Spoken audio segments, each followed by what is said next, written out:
आज का ये वीडियो बहुत ही इंपॉर्टेंट होने वाला है क्योंकि मैं आज आपको बताने वाली हूँ कि पोस्ट ऑफिस भर्ती के लिए जब फॉर्म अप्लाई कर रहे हो तो आपको आगे जो है वो प्रेफरेंस जो है वो प्रोवाइड करना है।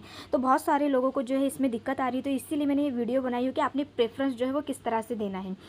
तो आप स्क्रीन पर देख सकते हो कि यहाँ पर आपने क्या करना है, आप जिस डिवीज़न के लिए भी अप्लाई करो वहाँ पर आपने क्या करना है, आपका डिवीज़न जो है वो सिलेक्ट कर लेना है। जैसे आप डिवीज़न सिलेक्ट करते हो आपके सामने जो है पोस्ट ऑफिस का प्रेफरेंस जो है वो पेज जो है वो ओपन हो जाता है। तो आप देख सकते हो कि यहाँ पर सिर्फ और सिर्फ 2 ही टैब ओपन हुए हैं, फर्स्ट और सेकेंड। तो अभी आप अगर आप कोई दूसरा डिवीज़न सिलेक्ट करते तो वहाँ पर बहुत सारे टैब्स जो है वो ओपन हो रहे हैं। तो आपने क्या करना है कि प्रेफरेंस देते समय आपने याद रखना है कि आप यहाँ पर देख सकते हो कि यहाँ पर ऑफिस का नाम दिया हुआ है, पोस्ट ऑफिस का नाम। उसके बाद यहाँ पर आप पोस्ट में देखोगे तो यहाँ पर आपको कैटेगरी शोन करी है, UR, EWS, SC ST जो भी है आपको यहाँ पर कैटेगरी शो हो रही है। तो अब आपने प्रेफरेंस किस तरह से प्रोवाइड करना है और प्रेफरेंस किस तरह से देना है। तो आप जिस कैटेगरी में भी आते हो तो आपने उस कैटेगरी को सबसे पहले प्रेफरेंस देना है। जितने भी आपके यहाँ पर टैब ओपन होते हैं नंबर 1 2 उसके अंदर आपके कैटेगरी से रिलेटेड जितने भी पोस्ट ऑफिस जो आ रहे हैं आपने सबसे पहले उनको नंबरिंग देना स्टार्ट करना है। तो यहाँ पर जो मैं जिस कैंडिडेट का फॉर्म भरी हूँ तो वो जो है जनरल में आता है, यानी कि UR में आता है। तो मैं यहाँ पर जो है नंबरिंग जो इस तरह से स्टार्ट करूँगी, तो इसे मैं नंबर 1 देती हूँ। उसके बाद जहाँ जहाँ भी मुझे UR दिखाई देगा, मैं जहाँ जहाँ भी मुझे कैटेगरी UR दिखाई देगी मैं उसको नंबर जो है वो इस तरह से देते जाऊँगी। आपने फर्स्ट से स्टार्ट करना है और आपने पूरे टैब के अंदर जो नंबरिंग देना है ताकि आपके सिलेक्शन के चांसेस ज़्यादा हो जाए।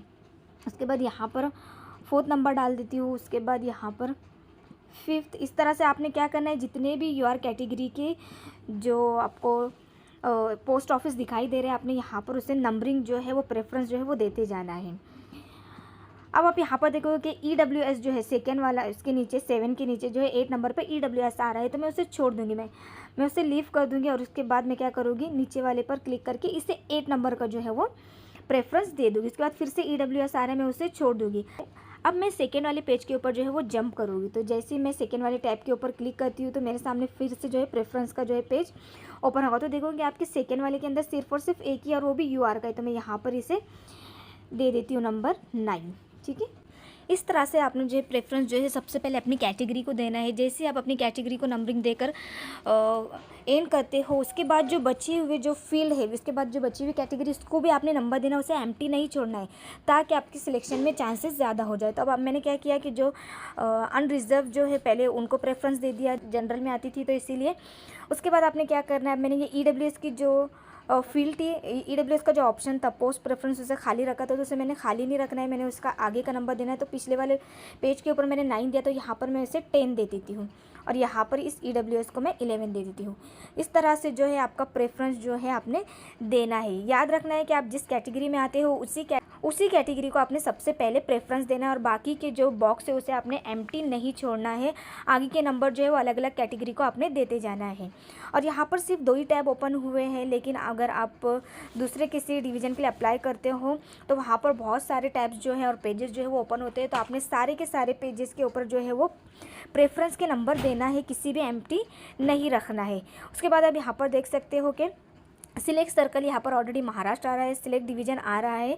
उसके बाद आपने सिर्फ क्या करना है, आई हैव डिक्लेयर दैट पर क्या करना है, राइट क्लिक कर देना है और नीचे जाने के बाद आपने सेव एंड प्रोसीड पर क्लिक करना है। जैसे आप सेव एंड प्रोसीड पर क्लिक करोगे तो के सामने एक नई विंडो ओपन होगी। आपको एक पॉपअप मैसेज आएगा कि एप्लीकेशन सबमिटेड सक्सेसफुली। आपने ओके वाले बटन पर जो है वो क्लिक कर लेना। तो आपके सामने जो है आपका भरा हुआ फॉर्म जो है वो आपको डिस्प्ले करेगा कि आपकी जो पर्सनल डिटेल, आपका एड्रेस, आपके मार्क्स वगैरह सारी चीज़ें जो है आपको यहाँ पर डिस्प्ले करेगी। आपकी साइन, आपका फ़ोटो, सारी चीज़ें जो है वो आपको डिस्प्ले करेगी। तो इस तरह से जो आपका फॉर्म फिलिंग जो है वो हो चुका है। अगर आपको मेरा वीडियो पसंद आया हो तो प्लीज़ इसे एक लाइक ज़रूर करिए। और अगर मेरे चैनल पर अगर आप न्यू हो तो इसे सब्सक्राइब भी करें, क्योंकि इसी तरह मैं आपके लिए जो है लेटेस्ट और अपडेटेड जो वैकेंसीज होती है, लेटेस्ट जॉब्स जो होते हैं, सरकारी नौकरियाँ, उससे रिलेटेड जो है वीडियोज़ लाती रहती होती है।